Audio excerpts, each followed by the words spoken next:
Bueno, buenas noches, ¿cómo están? En unos minutos estamos con Marcelo Gullo, aquí en este miércoles, con algunas novedades. A partir de la semana que viene va a estar Ezequiel Vid haciendo un programa sobre economía, con novedades sobre economía, en el horario que normalmente estábamos utilizando para hacer entrevistas. Como me la paso haciendo streaming, he decidido ceder ese horario para el compañero que tiene algunas cosas muy interesantes para ofrecer. Así que bueno, mientras esperamos a Marcelo, que nos trae hoy un tema que me parece que puede interesarles mucho, que es la importancia política de la vuelta de Perón, un poco en función del Día de la Militancia. Así que bueno, si tienen un rato de paciencia, ya va a estar arribando Marcelo Gullo en cualquier momento y estaremos hablando de estos temas. Mientras tanto, hubo novedades hoy en relación a la lista que presenta Rodríguez Sá en la interna del PJ, interna en la que va a participar nuestros compañeros Gustavo Paura y Aguirre Girena. Van a ser, Paura por lo menos va a ser el consejero, no sé cuál va a ser el rol de Maquirena. Bueno, ya lo vamos a saludar entonces a Marcelo Gullo, que aquí lo tenemos. Hola Marcelo, ¿cómo estás? Querido Darío, buenas noches. ¿Cómo va eso? Muy bien, muy bien. Me alegro mucho. Feliz día de la militancia, con un poco de atraso, con un día de atraso. Nunca es tarde cuando Este, la dicha es buena. y entonces vamos a aprovechar esta conmemoración para hablar de este tema que nos proponías hoy, que es la importancia de la vuelta de Perón. Este, y bueno, te invito a que lo vayas desarrollando.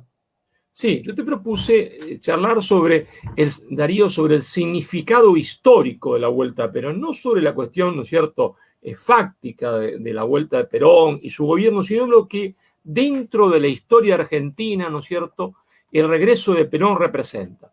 Y para esto, si vos me permitís, tenemos que, como siempre, retrotraernos a la historia, porque como vos bien sabés, Darío, la política es historia en construcción, ¿no es cierto? Y la historia es la política que fue. Y entonces, sin ir a la historia, es imposible explicar nada, ¿no es cierto? Es como si una persona estuviese en una plaza y de repente se cae, se le golpea la cabeza y pierde la memoria. ¿A dónde iría? ¿Cómo sabe cuál es su casa? No sabe, no sabe cuál es su No casa. sabe. Pero ¿cuál es su trabajo? Tampoco sabe. Y si hay alguien al lado, en ese momento que es enemigo de él, y le cuenta otra historia que no es su historia, le falsifica su propia historia y lo guía hacia donde, ¿no es cierto?, ese enemigo quiere que él vaya. Y eso es lo que le pasó a nuestro pueblo. Es decir, perdimos la memoria histórica producto de la gran falsificación histórica que hace, se entiende, Bartolomé Mitre después de la batalla de Caseros. ¿Está? Empieza y mucho más después de la batalla de Pavón. Y entonces tenemos Podríamos que, decir, para poder Marcelo, te entender esta interrumpo vuelta un de Perón, segundo. sí, Te interrumpo un segundo. Podemos decir que hubo varias falsificaciones históricas posteriores a la de Mitre también. sí, sí, claro, la falsificación de la historia es permanente, ¿está? Es permanente porque se tiene que falsificar. Cada vez se entiende que el pueblo encuentra un conductor. Se tiene que falsificar el proceso histórico que se inicia cuando un pueblo encuentra a su conductor. ¿Por qué nosotros hablamos de conductor y de movimiento nacional? ¿Está? Esta es una pregunta que muchos compañeros no se hacen. Nosotros hablamos de conductor, ¿está? No hablamos de líder, ni del líder carismático, ni nada de esas cosas. ¿Sí? No hablamos del conductor del movimiento nacional. ¿Por qué? ¿Está? Porque los pueblos como el nuestro, los pueblos como el nuestro, son pueblos subordinados, es decir, son pueblos dominados. Claro, uno podrá decir, alguien que nos está escuchando y que no está cercano a nuestro pensamiento, pero señores, si Argentina fue independiente a partir de 1816 y nunca nadie lo invadió, es cierto, nosotros fuimos una colonia informal de Gran Bretaña, una semicolonia. ¿Cómo se construye una semicolonia? ¿Cómo una potencia hace de otro país su semicolonia sin invadirlo? Bueno, a través de lo que Arturo Jauretche llamaba la colonización pedagógica, la dominación cultural, la subordinación ideológica cultural, diciéndole, haciéndole creer unas determinadas ideologías o principios, ¿está?, para que ese pueblo haga, y esa dirigencia, haga lo que la potencia hegemónica quiere sin necesidad de que ésta lo obligue.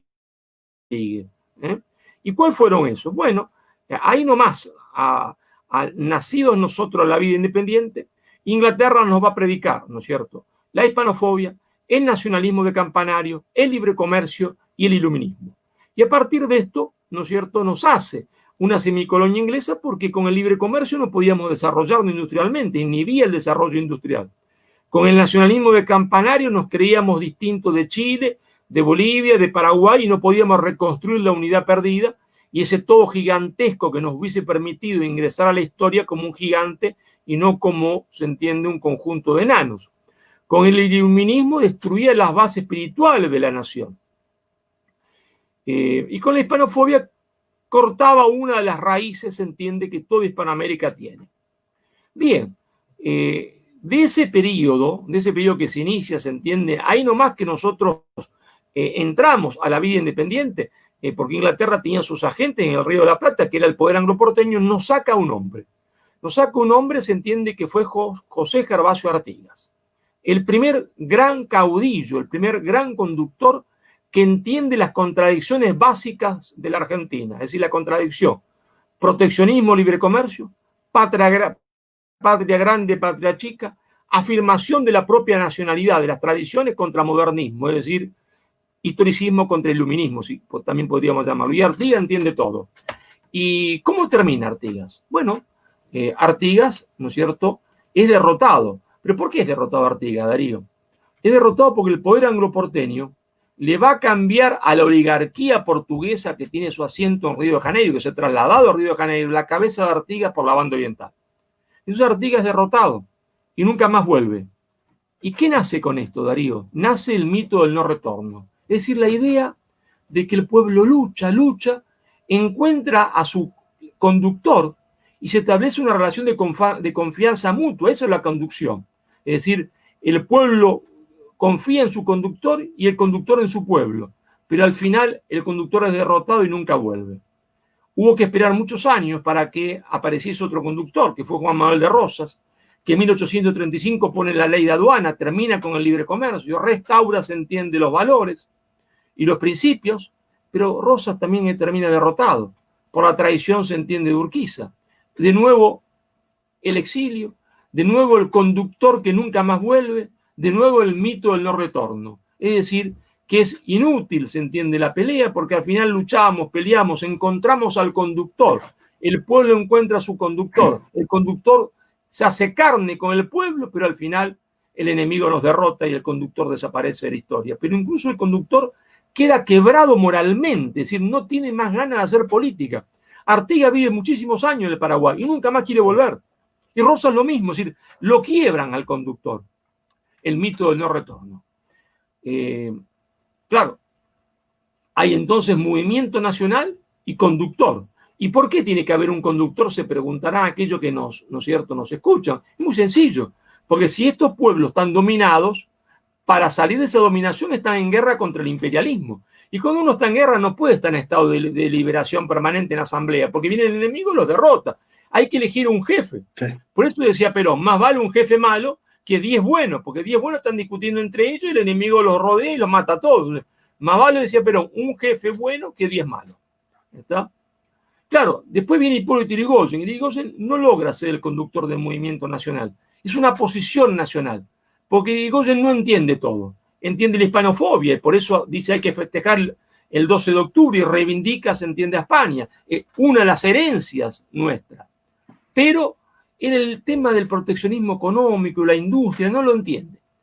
Pero cuando estaba empezando a entender, por eso Yrigoyen es una posición nacional y no es el movimiento nacional, cuando estaba empezando a entender en su mejor momento, no en su peor, en su mejor momento, y ahí otra vez la falsificación de la historia, que es cuando él dice nacionalización del petróleo, ¿está? Para que haya una sola compañía nacional que tenga todo el petróleo en su mano, que es YPF, lo derrocan, se entiende, porque cuando se produjo el golpe de 1930, Darío, era esa noche que se discutía en el Senado de la Nación la nacionalización del petróleo. ¿Y tenemos que esperar a qué? Tenemos que esperar, claro, a muchos años después a que aparezca un coronel. En junio del 43 aparece el coronel se va enamorando de su pueblo, el pueblo se va enamorando de su coronel en una situación de confianza mutua y el pueblo lo saca de la cárcel. Y ese día no se llama Día de la Liberación, como sería lo más lógico, ¿no? Se llama Día de la Lealtad. ¿Y por qué? Porque el pueblo fue leal con Perón, lo liberó. Podría el pueblo haberse quedado en su casa, no jugarse la vida, pero, al fin, pero también Perón fue leal con su pueblo, porque no le dijo, muchacho, mucho gusto, muchas gracias, me liberaron, gracias a ustedes no me mataron y yo me las piro, se entiende, con mi esposa acá, que va a ser mi esposa, y me la quedo tranquilo viviendo afuera del extranjero, porque ya Tulio Vargas dice que me da tranquilamente algún lugarcito en Brasil. No, Perón se juega por la Argentina.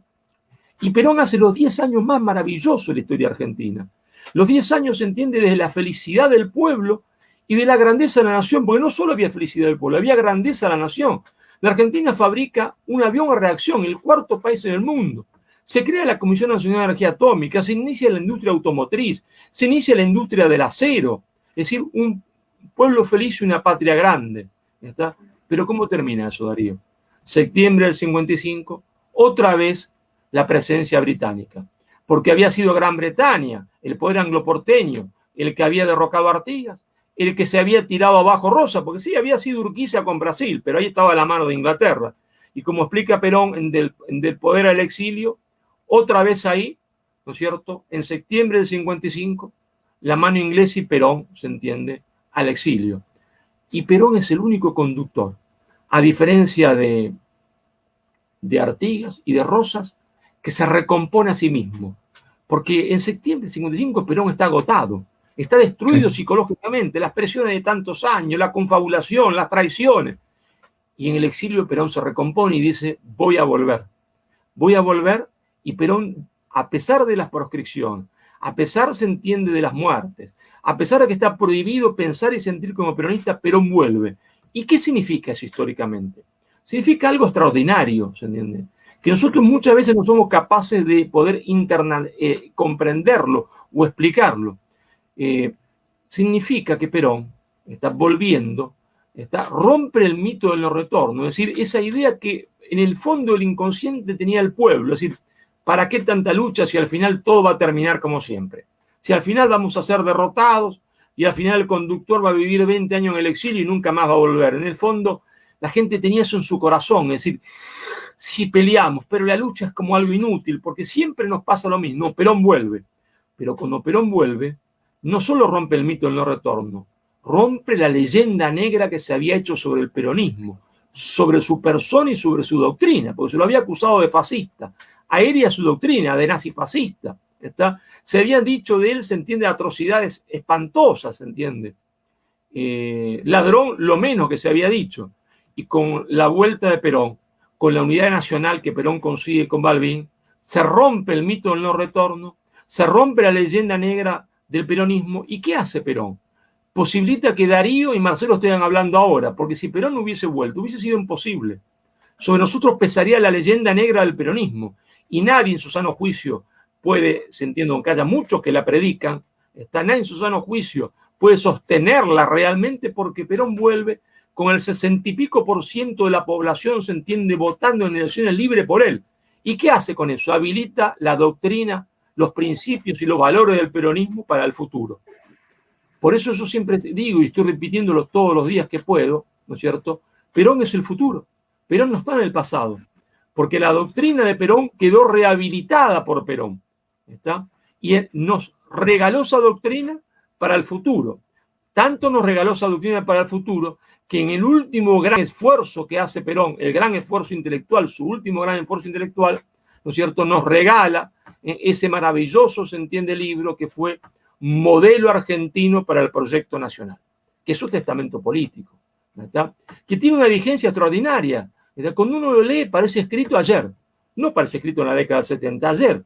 Habla de la ecología, de los problemas de la familia, de la industrialización, de la contaminación, de la sociedad de consumo. Parece que lo hubiese escrito ayer, pero, es decir, nos habilitó, nos dio, se entiende, la doctrina, los grandes principios y valores para entender lo que pasa en el mundo, y cambiar la realidad. Y eso es en realidad lo que tenemos que hacer, ¿no es cierto? Cambiar esta realidad tan lacerante, ¿no es cierto? Porque ¿cómo es posible, Darío, que en un país que lo tiene todo como nosotros, uno salga de la casa, del departamento o de un bar y encuentre en la esquina, se entiende, en cualquier esquina de Buenos Aires o de Rosario, compatriotas nuestros recogiendo la basura para poder comer a la noche?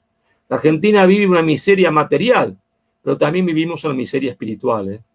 Y entonces de esta degradación, ¿qué nos saca? Perón, porque Perón es el futuro. Por eso la importancia, Darío, de la vuelta a Perón.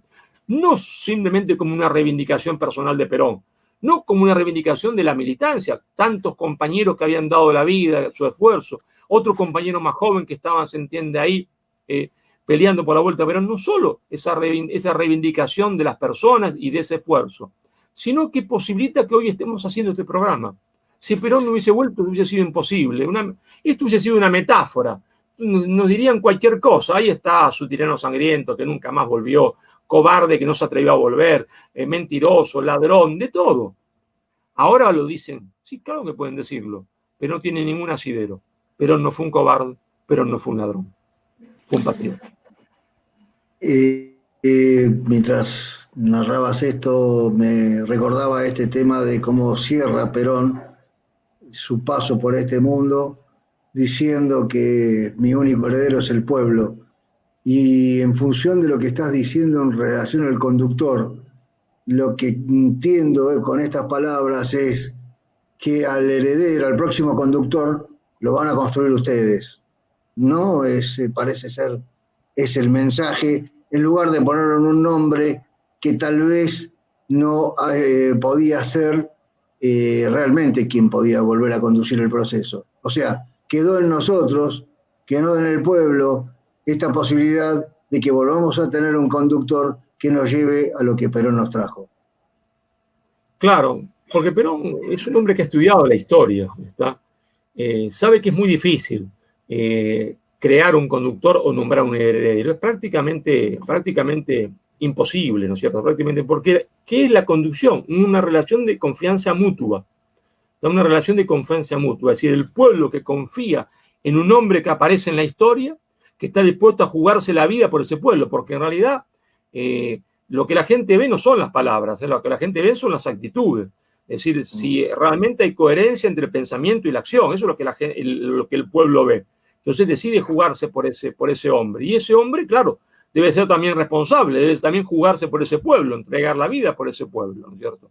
Y ahí se establece esa cosa mágica de la conducción, que no tiene nada que ver, como dicen en la Facultad de Ciencia Política, de Sociología, y van a buscar, se entienden los libros de Max Weber, el líder carismático. No hay carisma ni un corno.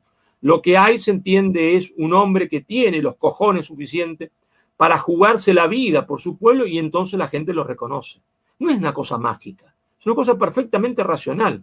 Hay que elegir un hombre porque estamos en guerra. No se puede elegir 2 o 3 porque nos matan a todos. Más vale uno bueno, se entiende, uno malo que 100 buenos. Y Perón, en un momento, en la desesperación, él que sabía la historia, intentó construir un heredero y fracasó. Fracasó, ¿no es cierto? Y lo intentó 2 veces. Una vez fracasó y otra vez hicieron que fracasase. Fracasó porque creyó encontrarlo en un joven brillante, que fue Cook. Y Cook, se entiende, se le hace marxista. Perón que le había dicho, si yo muero, este es el heredero, este es mi hombre. Y claro, el gordo, ¿no? El gordo se le hace marxista. Va a Cuba y se enamora, se entiende, de la experiencia marxista, que era una experiencia particular para la isla de Cuba y que nosotros habíamos superado en creces, porque todo lo que tiene Cuba es el 1% de lo que Perón hizo, se entiende, en la Argentina del 45 al 55. ¿Verdad? Que no, ellos no pueden fabricar ni una bicicleta. Nosotros fabricábamos aviones, se entiende, de reacción, y nuestro pueblo, se entiende, comía bife de chorizo todos los días y ellos, se entiende, un plato de arroz. Pero el gordo se enamora de eso y chau, se entiende, heredero. ¿Y después qué pasa? Y después le matan a Rucci. Y entonces Perón dice, ya está, no tengo forma. La historia determinará quién será mi heredero, el pueblo determinará quién será el próximo conductor. Vos sabés que Es más, no siquiera se hace porque, a ver, si se hubiera hecho castrista, digamos que Fidel venía con una formación que incluso para la CIA era neoperonista, pero se hace guevarista. Y Guevara tiene una concepción de vanguardia bastante diferente a lo que podemos ser nosotros los peronistas, en un lugar donde había monocultivo, o sea, básicamente por lo que estás diciendo, era un retroceso apoyarse en esa situación. Lo que pasa es que, claro, Cook no lo vio y entonces termina apoyando esto que nos generó algunos problemas bastante serios, ¿no es cierto? Sin número. Fíjate si Perón le hubiese hecho caso, porque, ¿no es cierto? Llega un momento en que Perón ya no le responde a Cook, ¿no es cierto? Las cartas, porque estaba empecinado con hacerlo, sí, se entiende, ir a vivir a Cuba, es decir, encerrarlo a Perón en Cuba, se entiende, con lo cual no iba a poder recibir ni una carta, ¿está? En Cuba, porque Cuba estaba bloqueada, era un suicidio, ¿está? Era la teoría del foquismo con Perón adentro del foco, es decir, y que es lo mismo que Perón, se entiende, le explicó al Che, ¿está? Cuando se entrevistaron, le dijo, mire, le dice, hombre, le dice, está equivocado, dice, porque el foquismo conduce siempre al fracaso, porque cuando uno hace un foco, está identificado y el enemigo lo rodea y lo mata. Usted tiene que aprender de Mao, le dice, pero de Mao, porque solo triunfa, se entiende, un movimiento insurgente cuando se mueve como el pez en el agua, no cuando se hace un foco, está fuera, está fuera de su propio pueblo y cuando se cree de vanguardia, entonces está muerto, ¿está? Y le dijo, no vaya a Bolivia, no haga eso, se condena a muerte, ¿está? Por eso cada vez se entiende que le preguntaban a Perón sobre el Che, y Perón tenía confianza, le decían, no me hable de un comandante que se coma las mulas, porque lo único que no puede hacer un comandante es comerse sus mulas, porque las mulas son para rajar. Sin las mulas no puede rajar, hay que morirse primero uno de hambre, está arriba de la mula, porque la mula es lo único que lo puede sacar a uno de la situación, no caminando. Por eso decía, no me hable usted, no me hable, se entiende, un comandante que se coma sus mulas, ¿está? Es ridículo, ¿está? Bueno, y el gordo, ¿está? Se enamoró de eso. Y bueno, así terminó el gordo y así nos engendró 50 millones de problemas, ¿no? Pero en el fondo la idea es esta, es decir, Perón, a pesar de que lo intentó, sabe que en el fondo de la conducción es un fenómeno de confianza del pueblo, se entiende, hacia su conductor y del conductor a su pueblo. Ese doble fenómeno de confianza mutua, fíjate la confianza que le tenía el pueblo a Perón, que sin entenderlo, porque a veces, se entiende, la conducción estratégica ordena, se entiende, que se haga algo que las bases no entienden. Y sí, porque tiene mayor posición de conocimientos, tiene otra situación, otro análisis. Cuando Perón le ordenó, se entiende, a los muchachos, se entiende, votar por Frondizi, no querían, ¿está? La bronca que tenían era fabulosa, de ninguna manera un sapo a tragarse. Y la gente, ¿qué decía en las unidades básicas? ¿Qué decían los barrios? Y bueno, al final, si el viejo lo está diciendo, por algo será. El viejo sabe más que nosotros, tiene mejor posición, está, para eso está ahí en la conducción, está ahí. Entonces, si el viejo lo dijo, por algo será. Y le dimos el triunfo, se entiende, a Frondizi, ¿está? Le dimos el triunfo a Frondizi, pero la gente no quería, ¿está? Sin embargo, ahí está el fenómeno de la conducción, de la confianza. Confiaban, se entiende, confiaban en Perón como conductor. Y Perón confiaba en su pueblo, confiaba que iban al final entender que eso que Perón marcaba era el camino correcto, aunque después Frondizi traicionó. Eso es otro problema. Ese es otro problema.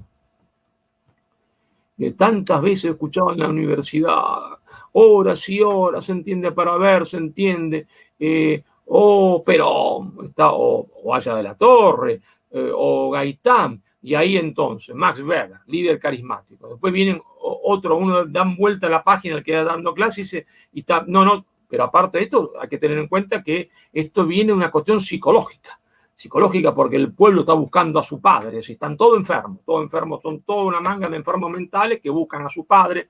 No, los tipos no buscaban ni un padre porque ya lo tenían en su casa, tenían padre, madre, estaban contentos, buscaban un conductor político porque están en guerra. Y ellos inventan la psicología, que buscan al padre, el otro se entiende que el carisma. y tutti quanti sin entender nunca lo que pasa en los países periféricos, que están en guerra. ¿No? Entonces aparece el conductor. Marcelo, más que no entenderlo, ¿no es una subestimación hecha ex profeso para descalificar los procesos de emancipación en los lugares como los que has mencionado? Y hay las dos cosas, ¿no? Y hay hay las dos cosas. Vos lo hiciste muy bien en marcarlo porque es así. Y está también, ¿no es cierto?, esa soberbia de la intelectualidad, ¿no? Una intelectualidad que en Argentina, desgraciadamente, en vez de ser lo mejor del pueblo, está para interpretarlo, y, ¿no es cierto?, y expresarlo intelectualmente. La Universidad Argentina es siempre una isla. Es siempre una isla, se entiende, de importación de ideas extranjeras hasta el día de hoy, ¿está? Porque hoy nuestras universidades o son neoliberales o son progresistas, ¿está? Entonces se entiende, ahí prima el progresismo, está prima Foucault, no Jauretche, está prima Foucault, no Jauretche, prima Derrida, no Scalabrini Ortiz. Y en las otras neoliberales se entiende la escuela de Chicago, la escuela austríaca, pero no se entiende los economistas nacionales, preperonistas y peronistas, como podría haber sido Alejandro Bunge, ¿no es cierto? O Mariano Fragueiro, en la época de Urquiza. No, eso no se estudia. ¿Quién será Mariano Fragueiro? No sé, qué sé yo. ¿Quién será Alejandro Bunge? No se sabe. ¿Quién? No tiene ninguna importancia. Bueno, eso es lo que pasa con la intelectualidad argentina. Es un gran problema, ¿no es cierto? Es un gran problema. Por eso esa famosa frase que se decía, gracias a Dios, decían en la unidad de base, que este hombre no fue a la universidad. No era un elogio de la ignorancia, porque el que habla, se entiende, es un universitario que hizo toda la carrera universitaria, ¿eh? Yo hice licenciatura, maestría y doctorado. Pero para no salir, se entiende, transformado, para no salir con la cabeza, se entiende, transformada y desquiciada, hay que adaptarse, se entiende, como Ulises, se entiende, al palo de la barca. Hay que adaptarse como Ulises al palo de la barca, porque ahí están los cantos de sirena, están los cantos de sirena de la subordinación ideológica cultural, que siempre se va renovando, siempre hay un autor nuevo al cual seguir. Ahora, se entiende, son los autores o autoras feministas, 7, 8 libros, todas, se entiende, europeas, canadienses, australianas, ¿está? Todas. De ahí viene, no nació acá, ¿eh? Entonces, cada vez se pone de moda algo, 6 autores feministas, ¿está? Australiana, canadiense, la Firestone canadiense, la otra australiana, la otra de Nueva Zelanda, la otra francesa. Como antes se había puesto de moda, se entiende, el desconstructivismo, Derrida y tutti quanti, Foucault y tutti quanti. Y así, se entiende, cada vez pasará la moda esa, y dentro de 10 años vendrá otra moda que no sé cuál será, qué sé yo. ¿Verdad? Pero siempre al último grito de la moda, de la Rive Gauche en París, de la Rive Gauche. A mí me encanta la Rive Gauche. Yo voy siempre, cada vez que voy a París, voy allá, me siento, me tomo mi cafecito. Se entiende. Voy a charlar con muchos amigos. Sabés que yo tuve la suerte, por ejemplo, de estar con Regis Debray, está en la oficina que le presta la editorial Le Mercure, está. Bueno, y estuve con Regis Debray, sí, charlando horas con él, sí. O estuve también con Gilles Lipovetsky, uno de los grandes autores de la posmodernidad, que tanto le gusta, se entiende, a los que estudian filosofía acá, se entiende.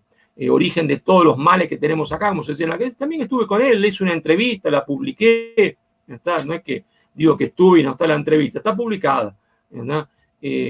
También estuve con Jacques Attali, con Jacques Attali fue fabuloso, vos sabés por qué. Jacques Attali tenía una oficina, porque él se hace el progre, yo tenía una oficina en los suburbios de París, ¿no? Lleno de mosca, vendedor ambulante para decir Argelia, ¿está? Porque él se hace el progre, sí, se hace. Yo llego, ¿está? Y el tipo furioso me recibe. Me dice, usted llega 1 hora tarde. Digo, mire, doctor, discúlpeme, pero acá tengo el programa que me dio el gobierno francés, que me invitaba. Y dice 3 de la tarde y son las 3 de la tarde. A mí me habían dicho que usted venía a las 2. Pero yo qué culpa tengo, le digo. Si acá tengo el papel de las 3. Bueno, ahí discutiendo con el petizo. ¿Qué petizo ya, Catalina, no? No tengo nada contra los petizos, no estoy discriminando, que muchos son amigos míos. Entonces, no, sí, porque después me van a acusar de discriminador de los petizos, voy preso. Me van a mandar preso por discriminar a los petizos. No es así. Mi papá era petizo. Mis mejores amigos son petizos, Ricardo y Roberto son petizos, lo digo pues si no voy preso. Y entonces vos sabés que le digo al petizo Talí, mire, ¿yo qué culpa tengo? Yo me puse cabrero también, porque yo soy toro, mi rodillo, brazo, rodillo ajeno, ya me puse cabrero yo también. Entonces el tipo medio que dice, bueno, dice, nos vemos mañana al mediodía. No, le digo, mire, doctor, yo tengo un avión, me voy para Madrid al mediodía. Y entonces me dice, ya está. Dice, véngase a mi casa a las 7 de la mañana. Y yo le dije que sí, yo quería la nota, quería hacerle la entrevista. Claro, ya no me atendió en el centro, en esa parte, en ese suburbio lleno de mosca, vendedor ambulante, carne que vendían los carniceros en la calle. En su casa, no era el progre, era, se entiende, chic. En los barrios más chic, se entiende, de París, era otra cosa, ¿no? ¿No sabes que llego a las 7? Llego antes, yo para no llegar tarde, digo, otra vez con el petizo, vamos a agarrar a puñete. Entonces llego, digo, me tomo un taxi y llego antes. Y llegué 7 menos 5 minutos y le toqué timbre. Una casa, una mansión, que está en el suburbio de París. Y me abre el petizo, me hace pasar y me dice, usted dice, cuando no llega tarde, llega demasiado temprano. Ahora lo boxeo. Y termina esto los puñetes. Digo, entonces acabó la entrevista. Me contuve, no lo boxeé. Y le hice una gran entrevista que se publicó en Buenos Aires. Tenía ahí una colección de relojes de arena. Toda una pared me llamó la atención, de colección de relojes de arena. Gran intelectual. Atención, cuando yo digo estas cosas, yo no lo digo para no leer a Talí. Por supuesto, si yo lo he leído. Yo no lo digo para no leer a Foucault, si yo lo he leído. No lo digo para no leer a Derrida, que yo lo he leído. Digo para, como decía Perón, pasarlo por un tamiz, que es el tamiz nuestro. Yo no estoy haciendo una apología de la ignorancia, ni una apología de no leer los autores extranjeros. Si yo me he pasado la vida leyéndolo, pero digo, lo tenemos que leer con nuestra propia zaranda, pasándolo por la zaranda del pensamiento nacional. Porque muchas veces ellos expresan otras realidades, expresan otras necesidades, pero también muchas veces, Darío, expresan otros intereses. Porque no todos los que hablan desde la objetividad pura científica, sino que hablan desde determinados intereses políticos o económicos del Estado en el cual han nacido, y no me parece mal, o de las organizaciones económicas en las cuales están inscriptos. Entonces digo, no estoy haciendo una apología de la ignorancia, una apología de no lectura de autores extranjeros, todo lo contrario, todo lo contrario. Pero digo, tenemos que leerlo, con nuestro propio tamiz, con nuestra propia lupa, y entonces sí sirve. Pero acá se toma, viene de moda, y entonces somos todos, se entiende, Foucault, somos todos Derrida, somos todos, se entiende, Gilles Lipovetsky, o somos todos Gramsci, porque si vos te acordás, en la época en que el peronismo pierde las primeras elecciones después de la dictadura, ¿no es cierto? ¿Te acordás que había ganado el Alfonso, ¿no es cierto?, derrotándolo a Hito Lalude? Ahí estaba la coordinadora radical y el Franja Morada en pleno auge en las universidades, y que se había puesto de moda a partir de Portantiero, que es un gran intelectual, por supuesto, y un gran profesor, se había puesto de moda en Argentina la lectura de Gramsci. Entonces toda la universidad eran gramscianas.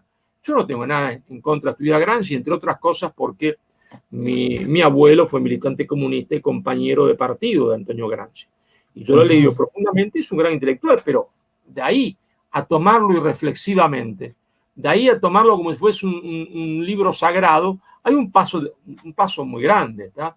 Que es lo que pasa en Argentina. Se toma el autor que está de moda como un libro sagrado, y no es un libro sagrado, es un libro a leer y a criticar, y ver qué de eso nos sirve y qué no nos sirve, ¿tá? Y muchas veces esas categorías son categorías europeas, son categorías de cabeza europea que pueden servir en ese lugar y no servirnos a nosotros. Y a veces algunas de esas categorías nos sirven, ¿no es cierto? Como Perón mismo tomó una categoría europea, ¿no es cierto?, que fue la categoría, se entiende, la nación en guerra, ¿está? La nación en armas, ¿está?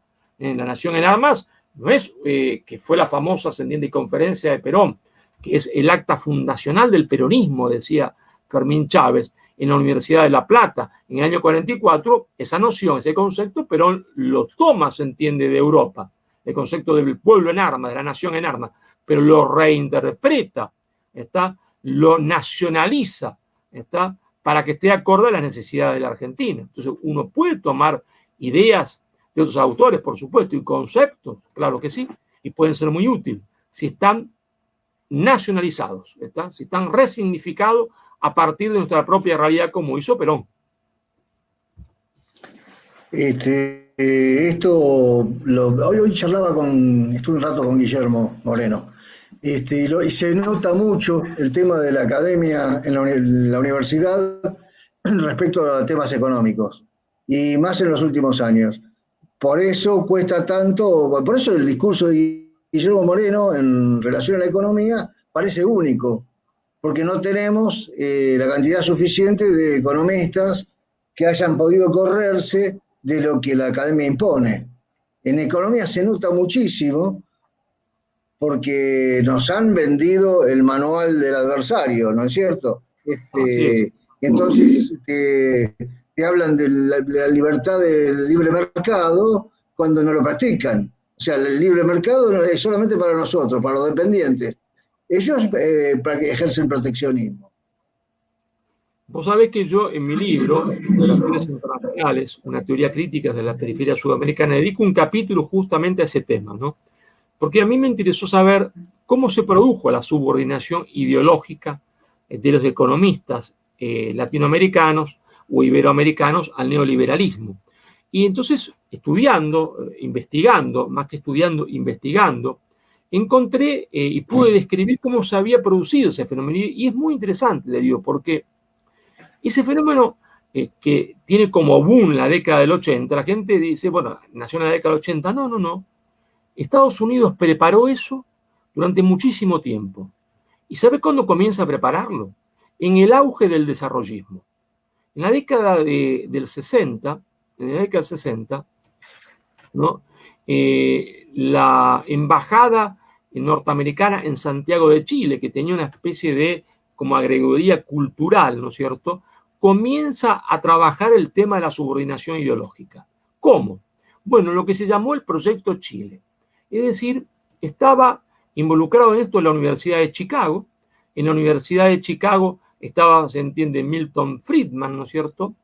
Y entonces la idea era que la Universidad de Chicago tenía que encontrar con una especie de socio o socia en una universidad en Chile. Claro, en Chile no había en esa época, década de 1960, no había ni maestría en economía ni doctorado en economía. Entonces la idea era que la Universidad de Chicago se iba a asociar con una universidad chilena para que los alumnos chilenos hiciesen su maestría en economía. ¿En dónde? En la Universidad de Chicago, los famosos que después van a ser los famosos Chicago Boys, que era, se entiende, el núcleo del monetarismo de Milton Friedman. Claro, no tenía que aparecer el gobierno norteamericano, que es el que lo organizaba. Entonces, era la Universidad de Chicago que tenía que encontrar un partner en Chile. Ellos lo intentan porque querían una universidad pública, no lo logran. La universidad pública los rechaza. Y encuentran que está dispuesta a esta asociación estratégica la Universidad Católica de Chile, que tiene una licenciatura en economía, pero que no tiene ni maestría ni doctorado. Entonces establece un convenio entre la Universidad de Chicago y la Universidad, la Pontificia Universidad Católica de Chile, por el cual los graduados, ¿no es cierto?, en economía de la Pontificia Universidad Católica de Chile iban a hacer su maestría en Chicago con Milton Friedman. Claro, pero ¿quién iba a pagar todo esto? Bueno, no tenía que aparecer el gobierno norteamericano. Lo iba a pagar todo esto dos fundaciones, la Fundación Ford y la Fundación Rockefeller. ¿Está? Entonces quedaba limpito. Le daban, ¿no es cierto?, la beca a Darío. Darío se recibía licenciado en Economía en Santiago de Chile, iba, se entiende, a Chicago, todo pago, y ahí Milton Friedman lo formateaba. Pero claro, ahí no termina el Proyecto Chile, porque si no, no hubiese tenido tanto éxito. Yo lo estudié profundamente cómo se hizo, paso por paso. ¿Cómo se hizo? ¿Qué más incluía el contrato firmado, el acuerdo firmado entre la Universidad Católica, la Pontificia Universidad Católica de Santiago de Chile y la Universidad de Chicago, la Fundación Rockefeller y la Fundación Ford? ¿Qué incluía? Incluía que si ese alumno chileno, llamémosle Darío, iba a Chicago y ahí se le impartía esa formación económica que se transformaba en máster en economía. La Universidad de Santiago, la Pontificia Universidad Católica de Santiago de Chile, tenía la obligación, cuando volvía, de contratarlo como profesor. Es decir, que la persona ya volvía con trabajo, no es que volvía sin trabajo, no, volvía a ser contratado profesor, ellos le llamaban full time, a tiempo completo, en la universidad. Ya te volvía con trabajo para enseñar aquellas cosas que había aprendido, se entiende, en Chicago, de regulación del mercado de trabajo, apertura indiscriminada de la economía, peste, se entiende, de las políticas industriales guiadas por el Estado. Pero vos sabés que ahí no terminaba la cosa, Darío, era bien redondo. ¿Por qué? Porque ese acuerdo está firmado, repito, para que se entienda bien, entre la Universidad de Chicago, Pontificia Universidad Católica de Chile, Fundación Rockefeller, Fundación Ford. ¿Sabe también quién lo firmaba? Lo firmaba el diario El Mercurio de Chile.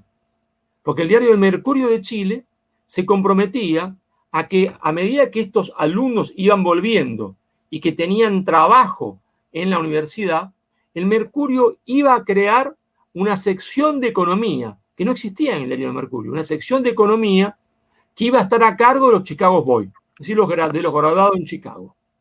Claro. ¿Y qué más? También se comprometía el diario El Mercurio a que iba a crear una revista especializada en economía, que iba a estar a cargo de estos graduados en Chicago. Entonces el tipo volvía, ¿no es cierto? No solo tenía trabajo como profesor full time, sino que se hacía famoso, porque ahora era él el que escribía en el diario El Mercurio, el que escribía en la revista especializada para empresarios. ¿Y a quién iban a consultar los empresarios? ¿Y a quién le iban a pagar honorarios? A estos graduados, se entiende, en Chile. Pero ahí no termina todo, Darío, de cómo se crea la subordinación ideológica. Cualquiera que quiera leer esto, ya me hago un poquito de propaganda también yo, va a mi libro, Relaciones Internacionales, una teoría crítica desde la periferia sudamericana, y ahí está con lujo de detalle, más lujo de detalle que lo que estoy diciendo yo ahora. ¿Sabe quién también entraba dentro de este esquema? Entraba dentro de este esquema, ¿no es cierto?, las escuelas superiores de guerra de la Marina y del Ejército, firmando el acuerdo. Es decir, que estos muchachos, los Chicago Boys, aparte de ser profesor en la universidad, aparte de escribir en el diario El Mercurio, en la sección de economía, y tener la revista de economía, aparte de eso, iban a dar clase en la Escuela Superior de Guerra de la Marina y del Ejército.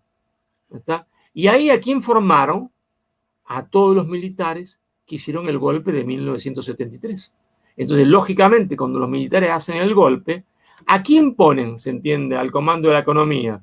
A aquellos que habían sido sus profesores, a estos jóvenes, decía los Chicago Boys. ¿Está? Así se construye la subordinación ideológica cultural. Cuando yo ahora, las cosas que les pasa a uno cuando se vuelve viejo, no me acuerdo, estoy tratando de acordarme el nombre, porque hay un personaje que fue el que construyó este acuerdo. Cuando si no me equivoco, mira, era Peterson, no me acuerdo el apellido. Cuando el tipo terminó de construir este paquetito con moño y todo y lo puso en marcha, ¿sabe a dónde lo mandaron? A la Argentina. A la Argentina lo mandaron. Para que trate de hacer lo mismo que había hecho en Chile. Y le llamaban así, Proyecto Chile, para que haga el Proyecto Argentina. ¿Está? Lo intenta con la UBA, lo echan a patadas. Lo intenta con la Universidad Católica de Buenos Aires, lo echan a patadas. ¿Está? Y lo consigue con Tucumán y con Mendoza. Por eso muchos de los que dirigieron el Banco Central en el periodo neoliberal de Menem, ¿dónde estaban graduados? En Tucumán y después en Chicago. No es casualidad. Este mismo personaje, porque siempre es curioso, es el mismo, yo lo rastreé, porque queda todo registrado, no es que uno sea un mago, ¿no? Lo va sacando, ¿está? Porque aparte están los tipos que trabajaban con él, aquellos alumnos que después le van a agradecer. ¿A dónde lo mandan? Lo mandan a México. Y ahí él va a ser el que va a transformar la cabeza del PRI, haciendo otros acuerdos con otras universidades, con la Universidad de Chicago, todos yendo a estudiar a Chicago o a Harvard, porque también firma acuerdo con Harvard, ¿está? No por casualidad.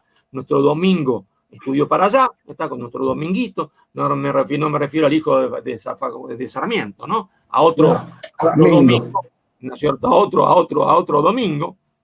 Y entonces este tipo hizo eso en México, cambia la esencia del PRI, que termina después entregándose a los Estados Unidos, haciendo el famoso acuerdo que le llamaban en inglés el NAFTA, el Acuerdo de Libre Comercio con los norteamericanos, para el desmantelamiento de la gran industria mexicana, para que quede en México, se entiende, maquilas e industrias, se entiende, altamente contaminantes. Bueno, y ese fue el Proyecto México. Está el Proyecto México. Así se construye la subordinación ideológica y cultural. No es casualidad, se construye con acuerdos, se va tejiendo a los tipos que se manda allá, que se les llena la cabeza, después se le consigue trabajo en Buenos Aires o en Santiago de Chile o en México, se los hace escribir en los diarios, ellos se hacen famosos, claro, porque son los que escriben, ¿no? Los que tienen automáticamente tienen autoridad para hablar, porque si vos escribís todos los días en el diario del Mercurio, la gente dice, no, pero el que tiene que saber de economía debe ser este, si lo único que escribe son estos 5 tipos. Y ahí tienen su revista. Bueno, así se construye la subordinación ideológica cultural, ¿no?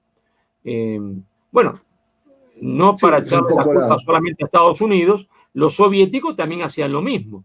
Lo hacían, se entiende, con la famosa universidad Patrick Lumumba en Moscú, porque, como decía Perón, no hay un imperialismo, decía Perón, hay 2 imperialismos, ¿está? Y eso lo ponías loco de la cabeza a los marxistas de acá, ortodoxos, ¿está? Salvo Abelardo Ramos, por supuesto, salvo Puigros, o salvo, se entiende, Hernández Arregui, que lo entendían. ¿Está? Los otros se ponían como locos, porque Perón le decía, hay 2 imperialismos, el imperialismo norteamericano y el imperialismo soviético, por eso nuestra tercera posición. Y ahora lo mismo, ahora tenemos que rechazar al neoliberalismo y al progresismo. Nosotros no somos ni neoliberales ni progresistas, y eso es lo que crea la Universidad Argentina, progresistas o neoliberales, ¿no? Es un poco la frase que me traje del marxismo y la conservé, el sistema se reproduce a sí mismo, ¿no? Claro. Y bueno, esto lo tienen estudiado hasta el infinito, y entonces en cada cosa que vemos que no podemos manejar desde una posición de independencia, está el sistema reproduciéndose. Acá hay una frase que me gustó de Pocho Domingo Néstor que dice, cuando no compramos el manual de la escuela de Chicago, compramos el manual de Keynes rehorneado, mientras Perón nos mira en la biblioteca. Parece que también hemos comprado ahora el manual de Keynes y queremos aplicarlo a rajatabla para cualquier cosa y no sirve para cualquier cosa. Y vos fijate lo que hizo Perón, ¿no? Nombra como primer ministro de Economía a Miranda, ¿no? ¿Y Miranda qué era? Es decir, despectivamente le llamaban el chatarrero, ¿no? Sí, era una forma de chicanearlo. Pero Miranda sabía más de economía que todos los otros, porque Miranda, se entiende, había hecho fortuna solo y entendía los resortes de la economía, ¿está? Era vivísimo, ¿está? El chatarrero es el que entendió que iba a haber una guerra mundial cuando nadie creía que esto, y dijo, voy a acumular chatarra, porque la chatarra va a valer una fortuna, ¿está? Porque no vamos a tener otra posibilidad que hacer acero a partir de chatarra, ¿está? Claro. Y bueno, Perón le decía, usted eligió a ese hombre, y claro, ¿cómo no lo voy a elegir? Dice, si todos los otros economistas no tienen un peso en el bolsillo, si son tan buenos porque no hicieron plata, este que dicen que no sabe nada, es el único que tiene plata en el bolsillo, y desde cero, con su propio trabajo, con su sudor, pero con su inteligencia. Y vaya que hicimos buenos negocios, ¿no? Con Miranda y con Perón, ¿está? Mira, tanto se nos criticó la compra de los ferrocarriles, ¿está? Y todavía, se entiende, siguen funcionando. Los fierros viejos compramos, decir, todavía los fierros viejos no le ponen un peso, siguen funcionando, ¿no? Todavía siguen funcionando. Y eso que ha habido un ferrocidio, ¿no? Que acá en Rosario se nota mucho más que en Buenos Aires, porque acá nos sacaron los ferrocarriles de transporte de pasajeros, no nos quedó ninguno. Todos los pueblos alrededor de Rosario no hay nada. Nada, no nos quedó ni uno solo. Ni uno solo. Yo de chiquito tomaba el ferrocarril, me iba a ver películas que quedaban en el centro y llegaba, se entiende, en 10 minutos con el ferrocarril. Ahora hay que tardar 45 minutos 50 para tomarse un colectivo, le llamamos nosotros Rosario, cuando hay, porque ahora hay huelga, están de huelga hace no sé cuánto tiempo.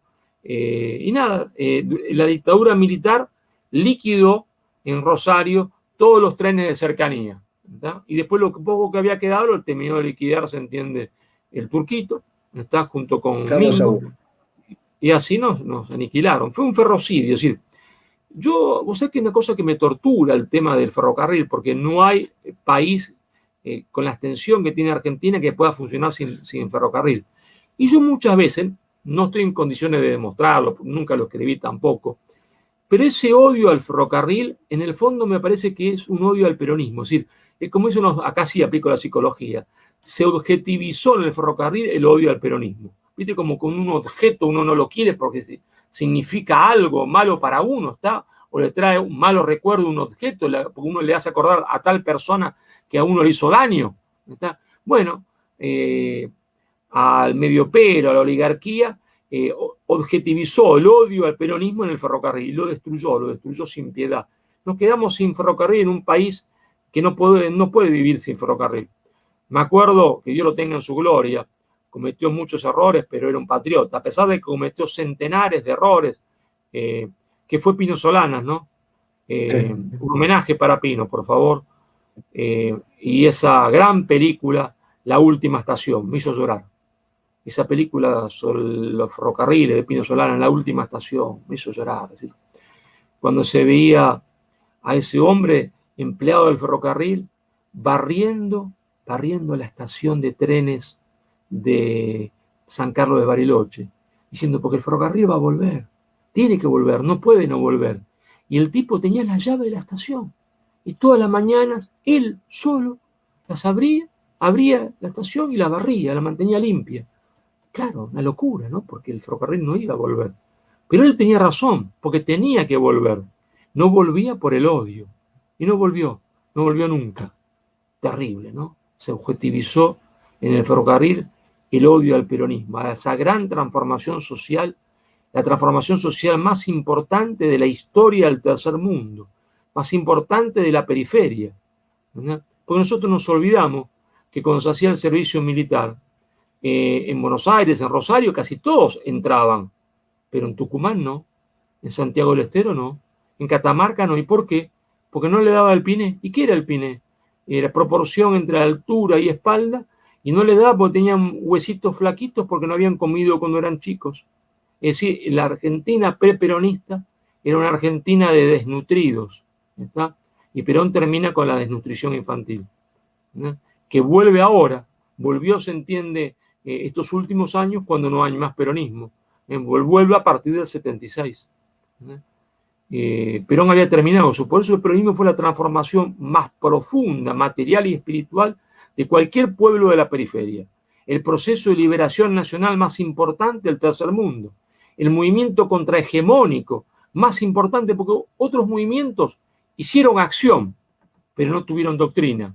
Y cuando uno hace acción sin doctrina y pierde todo. En cambio, cuando uno hace acción y pierde, pero hizo doctrina, por lo menos a uno le queda la doctrina. Y desde la doctrina, desde sus principios y valores, uno puede reconstruirse a partir de esa doctrina. Porque la doctrina es eterna, Darío. No cambia con el tiempo. Los principios y los valores no cambian con el tiempo, son eternos. Lo que cambia es la adaptación a las circunstancias. Eso es otra cosa, claro. ¿Verdad? Por supuesto. Ahora vamos a ver si tenemos qué tipo de ferrocarril tenemos que hacer, si tenemos que nacionalizarlo o no. Pero eso se entiende es la adaptación del principio de la soberanía política y la independencia económica. Es la adaptación del principio de soberanía política e independencia económica. Pero los principios no cambian nunca. Las 20 verdades no cambian nunca. Por eso Perón decía cuando se lo cuestionó, bueno, muchachos, nosotros somos lo que hemos sido siempre, las 20 verdades.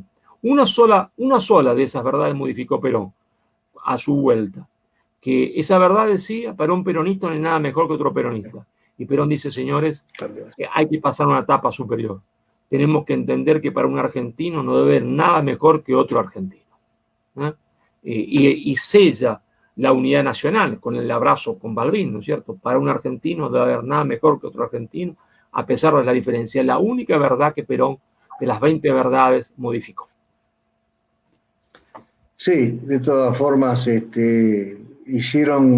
demoraron su llegada durante el suficiente tiempo como para complicarle la solución que él traía a los problemas nacionales, y se vio finalmente un poco herido el proceso, pero vale desde lo simbólico y vale desde los hechos también, porque nunca hubo otra construcción de esa naturaleza, ¿no? Claro que llegó tarde. Fíjate que él tenía que haber llegado cuando lo detienen, se entiende, en Río de Janeiro. Acordate de eso, ¿no? Sí, sí, Cuando claro. lo detienen en Río de Janeiro, se entiende el famoso viejito bueno, ¿no? El viejito bueno ordena detenerlo, ¿no? Que pasó a la historia como un gran demócrata, elegido por el 11% de la población, e impide el primer retorno de Perón por culpa del viejito bueno y por culpa también de algunos traidores dentro del movimiento, hay que decirlo, esto acá son quitados, ¿no? En ese momento lo traicionan a Perón. Y bueno, entonces Perón tenía que volver en el 63, 10 años antes, le hubiese quedado 10 años de vida. ¿Está? Y cuando vuelve en el 73, ¿no es cierto? Aceleran su muerte porque lo insultan, lo desafían, ¿está? Y le ponen 23 balazos, porque los 23 balazos dirigidos a Rucci son 23 balazos para Perón. Entonces, aceleran su muerte, ¿está? Podría haber vivido un poco más, pero la tensión terrible a la cual es sometido. ¿Por qué no decirlo? Hay que sincerarnos de una vez. Se le gritó a Perón, se entiende, en la plaza, y Perón se enfureció y eso su corazón no lo soportó. Se atrevieron a gritarle, votamos por un muerto, por una muerta, una puta y un cornudo. Esta fue una cosa que no tenía parangón en la historia. Y eso aceleró la muerte de Perón, claro. ¿Cómo no lo iba a acelerar? Un hombre ya anciano, se entiende, que en semejante estado de tensión. ¿Está? Pero bueno, claro, era el 63, era la vuelta a Perón. Y volvió en el 73, ya se entiende, le quedaba poco, hubiesen sido 10 años. Pero repito, el gran significado histórico, ¿no es cierto?, es que esto rompe el mito del no retorno, habilita la doctrina para el futuro. Es decir, nos permite a nosotros ahora, se entiende, sacar la doctrina, ¿está? Y a partir de la doctrina analizar la realidad y encontrar a partir de la doctrina analizando la realidad y adaptándose, entiende, al tiempo los principios, no cambiando los principios y los valores que son eternos, solución para los problemas de la Argentina, para los problemas, se entiende, de la América del Sur, para los problemas de Iberoamérica, porque hay una cosa que nosotros los argentinos no logramos entender, ¿está? Que Perón representa y el peronismo representan el primer proyecto universal de los argentinos. Es una propuesta para los argentinos, claro. Es una propuesta para los hispanoamericanos, para los iberoamericanos, claro. Pero también es una propuesta para la humanidad, de solución a los grandes problemas de la humanidad. El peronismo es, sin ningún lugar a duda, y me atrevo a dar una conferencia en cualquier lado y cualquier debate con cualquiera, es el primer proyecto universal de los argentinos. No por nada están intentando destruirlo desde 1955, desde antes, ¿no? Pero lo lograron a partir del 55 y aquí seguimos. Así que, bueno, son 21:57, estamos casi en el horario de que te vas a cenar. Yo estoy con la sopa lista, ya la sopa se la están poniendo en el plato, la sopa no voy a tomar porque hace calor en Rosario, pero digamos que la sopa ya están sirviendo la sopa, Darío. Así que nos vamos a encontrar el próximo miércoles, como siempre. Gracias a vos y a tu invitación que me permite a mí decir estas cosas, desarrollar estas ideas. Yo te estoy profundamente agradecido por haberme hecho columnista de este tan lindo programa. Te agradezco como siempre y nos estamos viendo el miércoles que viene entonces. Abrazo gigante para todos. Un fuerte abrazo.